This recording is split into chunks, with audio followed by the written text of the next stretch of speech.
ವಿಭಿನ್ನವಾದ ಟೊಮೆಟೊ ಪಲಾವ್ ಮತ್ತು ಕಾಂಟ್ರಾಸ್ಟ್ ಮೊಸರು ಬಜ್ಜಿ ತಿನ್ನೋದಕ್ಕೆ ಸಿದ್ಧವಾಗಿದೆ. ಪೂರ್ಣ ಶ್ರೀ ಸೃಷ್ಟಿಗೆ ಸ್ವಾಗತ. ಒಂದು ಬಟ್ಲು ಬಾಸ್ಮತಿ ಅಕ್ಕಿ ತೊಗೊಳ್ತಾ ಇದ್ದೀನಿ. ಇದನ್ನು ಚೆನ್ನಾಗಿ ತೊಳೆದು ನೀರು ಹಾಕಿನೇ ಇಟ್ಕೋಬೇಕು. ಬಾಸ್ಮತಿ ಅಕ್ಕಿ ಮಾತ್ರ ನೀರು ಬಸ್ದಿಡಬಾರ್ದು. ಈಗ ಬಡಿಸೋ ಚಮಚದಲ್ಲಿ 3 ಚಮಚ ನಾನು ಒಂದು ಬಟ್ಲು ಅಕ್ಕಿಗೆ ಹಾಕ್ಕೊಳ್ತೀನಿ.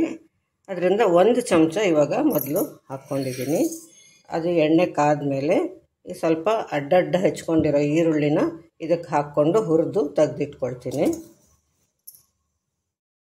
ಇಷ್ಟು ಹುರಿದಾದ್ಮೇಲೆ ನಾನು ತೆಗೆದಿಟ್ಕೊಳ್ತೀನಿ. ಇನ್ನು ಗರಿ ಬೇಕು ಅದೇ ಇಷ್ಟ ಅನ್ನೋರು ಹಾಗೆ ಮಾಡ್ಕೋಬಹುದು. ಉಳಿದಿರೋ ಎಣ್ಣೆಗೆ ನಾನು ಸಣ್ಣಗೆ ಹೆಚ್ಚಿಟ್ಕೊಂಡಿರೋ ಶುಂಠಿ ಬೆಳ್ಳುಳ್ಳಿ ಹಾಕ್ಕೊಳ್ತಾ ಇದ್ದೀನಿ. ಪೇಸ್ಟ್ ಇಷ್ಟ ಇದ್ದರೆ ಅದನ್ನು ಹಾಕ್ಕೋಬೋದು. ನನಗೆ ಪೇಸ್ಟ್ಗಿಂತ ಇದು ಫ್ರೆಶ್ಶಾಗಿ ಹಾಕ್ಕೊಳ್ಳೋಕೆ ಇಷ್ಟ. ಜೊತೆಗೇನು ಪ್ರಿಸರ್ವ್ ಮಾಡಿರಲ್ಲ ಅದನ್ನು ಅಂತ ಇದನ್ನು ಹಾಕ್ಕೊಂಡು ಸ್ವಲ್ಪ ಈರುಳ್ಳಿನ ಇದಕ್ಕೆ ಹಾಕ್ಕೊಂಡು ಒಂದು ಸುತ್ತು ಹುರಿಬೇಕು. ಈಗ ನೆನೆಸಿಟ್ಕೊಂಡಿರೋ ಅಕ್ಕಿನಲ್ಲಿರೋ ನೀರನ್ನು ಬಸಿಬೇಕು. ಇದಿರೋ ಅಕ್ಕಿನ ಇವಾಗ ಹಾಕ್ಕೊಂಡು ಸ್ವಲ್ಪ ಹುರಿಬೇಕು. ಕುಕ್ಕರಲ್ಲೇ ಡೈರೆಕ್ಟ್ ನೇರವಾಗಿ ಮಾಡ್ತೀನಿ ಅನ್ನೋರು ಕುಕ್ಕರ್ನಲ್ಲೇ ಇದನ್ನು ಹಾಕ್ಕೊಂಡು ಹುರಿಬೋದು. ಆದರೆ ನನ್ನ ಕಿವಿ ಮಾತಂದರೆ ಆದಷ್ಟು ನೀವು ಅಲ್ಯೂಮಿನಿಯಂ ಕುಕ್ಕರ್ನ ಉಪ್ಪು ಹುಳಿ ಹಾಕುವಂಥದ್ದಕ್ಕೆ ಉಪಯೋಗಿಸದೇ ಇದ್ದರೆ ಒಳ್ಳೆಯದು. ಸ್ಟೀಲ್ ಕುಕ್ಕರ್ ಆದರೆ ನೇರವಾಗಿ ಅದಕ್ಕೆ ಹಾಕ್ಕೋಬೋದು. ಇದನ್ನ ಸ್ಟೀಲ್ ಕುಕ್ಕರ್ ಆದರೂ ಕೂಡ ನಾನು ಇದನ್ನು ಪಾತ್ರೆಗೆ ಹಾಕ್ಕೊಂಡು ಬೇಯಿಸ್ತಾ ಇದ್ದೀನಿ. ಅದು ನಿಮ್ಮ ಇಷ್ಟ. ಇದು ಒಂದು ಸುತ್ತು ಹುರಿದಿದ್ದೀನಿ. ಈಗ ಇದಕ್ಕೆ ಸ್ವಲ್ಪ ಉಪ್ಪು ಹಾಕಿ ನೆನೆಸಿರೋದು ಅಥವಾ ಫ್ರೆಶ್ದು ಯಾವುದೇ ಬಟಾಣಿ ಇದ್ದರೂ ಅದನ್ನು ಇದಕ್ಕೆ ಹಾಕಿ ಬೇಯಿಸ್ಕೋಬಹುದು. ಒಂದು ವೇಳೆ ನಿಮ್ಮ ಹತ್ರ ಡಬಲ್ ಬೀನ್ಸ್ ಅಂಥದ್ದೇನಾದರೂ ಇದ್ದರೆ ಬಟಾಣಿ ಬದಲು ಅದನ್ನು ಹಾಕಿದ್ರೂ ಚೆನ್ನಾಗಿರುತ್ತೆ. ತಿಂಗಳು ಹುರುಳಿಕಾಯಿ ಅಥವಾ ಡಬಲ್ ಬೀನ್ಸ್ ಅದನ್ನು ಹಾಕಬಹುದು. ಈಗ ಇದಕ್ಕೆ ಬಟಾಣಿ ಹಸಿ ಬಟಾಣಿನೇ ಹಾಕ್ಕೊಳ್ತಾ ಇದ್ದೀನಿ. 1-2 ಹಾಗೆ ನೀರು ಹಾಕ್ಕೊಳ್ತಾ ಇದ್ದೀನಿ. ಒಂದು ಸ್ವಲ್ಪ ಅರ್ಧ ಆದಷ್ಟು ಉಪ್ಪನ್ನು ಹಾಕ್ಕೊಂಡು ಇದನ್ನು ಬೇಯೋಕ್ಕೆ ಇಡ್ತೀನಿ ಇವಾಗ ಕುಕ್ಕರಲ್ಲಿ. ಟೊಮೆಟೊ ಮತ್ತು ಕ್ಯಾಪ್ಸಿಕಮ್ ಹೆಚ್ಚಿಟ್ಕೊಂಡಿದ್ದೀನಿ. ಇದು ಕೂಡ ಅಕ್ಕಿಗಿಂತ ಜಾಸ್ತಿ ಇದೆ, ಹೆಚ್ಚು ಕಮ್ಮಿ ಡಬ್ಬಲ್ಲು. ಇದು ಕೂಡ ಹಾಗೆ ಇದೆ. ಅಷ್ಟು ಧಾರಾಳವಾಗಿ ಹಾಕ್ಕೊಂಡ್ರೆ ಚೆನ್ನಾಗಿರುತ್ತೆ. ಮತ್ತು ಒಂದು ದೊಡ್ಡ ಚಮಚ ಅಂದರೆ ಊಟದ ಬಡಿಸೋ ಚಮಚ ಅಂದರೆ ಟೇಬಲ್ ಸ್ಪೂನ್ ಅಂತ ಹೇಳಿ ಅದಕ್ಕೆ ಇದನ್ನು ಕ್ಯಾಪ್ಸಿಕಮ್ ಹಾಕ್ಕೊಂಡು ಸ್ವಲ್ಪ ಉಪ್ಪು ಹಾಕ್ಕೊಂಡು ಹುರಿದು ತೆಗೆದಿಟ್ಕೊಳ್ತೀನಿ. ನೆನಪಿರಬೇಕು, ಒಟ್ಟು ಉಪ್ಪನ್ನು ನಾವು ಒಂದು ಕಡೆ ಇಟ್ಕೊಂಡು ಅದನ್ನೇ ಅನ್ನಕ್ಕೆ, ಕ್ಯಾಪ್ಸಿಕಮ್ಗೆ ಮತ್ತು ಆಮೇಲೆ ಟೊಮೆಟೊಗೆ ಹಾಕ್ಕೋಬೇಕಾಗತ್ತೆ. ಈಗ ಇದು ಆಗಿದೆ. ನಿಮಗೆ ಎಷ್ಟು ಕ್ರಂಚಿ ಆಗಬೇಕು ಅನಿಸುತ್ತೋ ಅಷ್ಟನ್ನು ಫ್ರೈ ಮಾಡಿಕೊಡ್ಬಹುದು.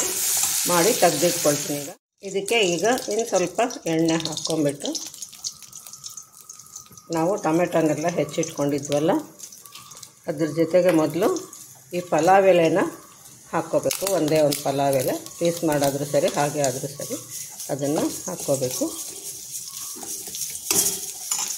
ಅದಕ್ಕೆ ಹೆಚ್ಚಿರೋ ಟೊಮೆಟೊನ ಹಾಕಿ ಚೆನ್ನಾಗಿ ಪೇಸ್ಟ್ ಆಗೋ ಹಾಗೆ ಹುರ್ಕೋಬೇಕು.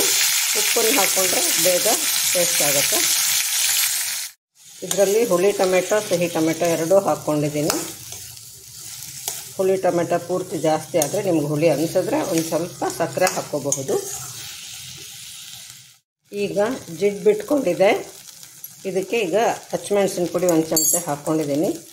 ಒಂದು ಸ್ವಲ್ಪ ಅರಿಶಿಣ ಹಾಕ್ಕೊಂಡು ಸ್ವಲ್ಪ ಅದನ್ನು ಹಸಿ ವಾಸನೆ ಹೋಗಿಸ್ಕೊಳ್ಳೋಣ. ಅದಕ್ಕೆ ಈ ಸಮಯದಲ್ಲಿ ನೀವು ನಂಬಲ್ಲ, ಆದರೆ ಇದಕ್ಕೆ ಇದು ಒರೆಸಿಟ್ಕೊಂಡಿದ್ದೀನಿ ಒಣ ದ್ರಾಕ್ಷಿ ಹಾಕ್ಕೊಂಡು ಒಂದು ಸುತ್ತು ಹುರಿಯೋಣ.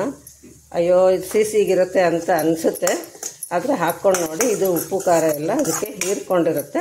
ನೀವು ಒಂದ್ಸಲ ಹಾಕ್ಕೊಂಡು ನೋಡಿ, ಇಷ್ಟ ಆಗದೆ ಇದ್ದರೆ ಆಮೇಲೆ ಬಿಡಬಹುದು.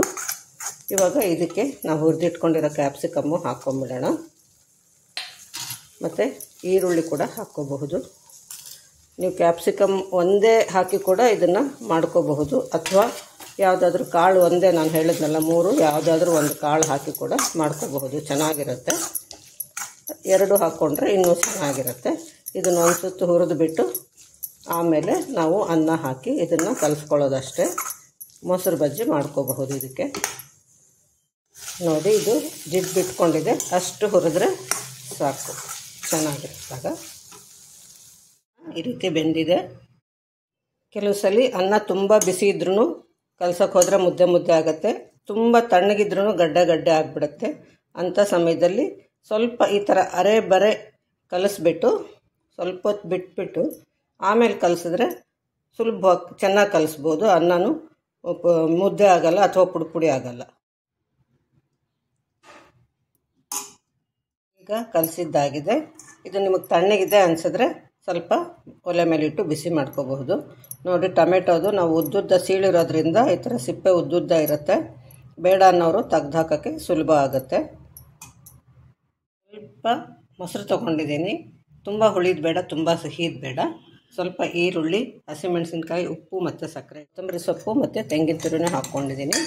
ನಿಮ್ಗೆ ಅವೆಲ್ಲ ಬೇರೆ ಸೊಪ್ಪು ನಮ್ಮ ಹತ್ರ ಇಲ್ಲ, ಏನು ಮಾಡೋದು ಅನ್ನೋರು ಕೊತ್ತಂಬರಿ ಸೊಪ್ಪು ತೆಂಗಿನ ತುರಿ ಮಾತ್ರನೇ ಹಾಕಿ ಕೂಡ ಮಾಡ್ಕೋಬಹುದು, ಚೆನ್ನಾಗಿರುತ್ತೆ. ಈ ಟೊಮೆಟೊ ಪಲಾವು ಮತ್ತು ಮೊಸರು ಬಜ್ಜಿ ಮಾಮೂಲಿಗಿಂತ ತುಂಬ ಭಿನ್ನವಾಗಿದೆ ಅಂತ ನನ್ನ ಅಭಿಪ್ರಾಯ. ಒಂದ್ಸಲಿ ಮಾಡಿ ನೋಡಿ. ಆಗ ವಿಶೇಷವಾದ ದಿವಸಗಳಲ್ಲಿ ಯಾರನ್ನಾದ್ರೂ ಕರೆದಾಗ ಅಂತ ಮಾಡೋದಕ್ಕೆ ಚೆನ್ನಾಗಿರುತ್ತೆ ಅಂತ ಅನಿಸುತ್ತೆ.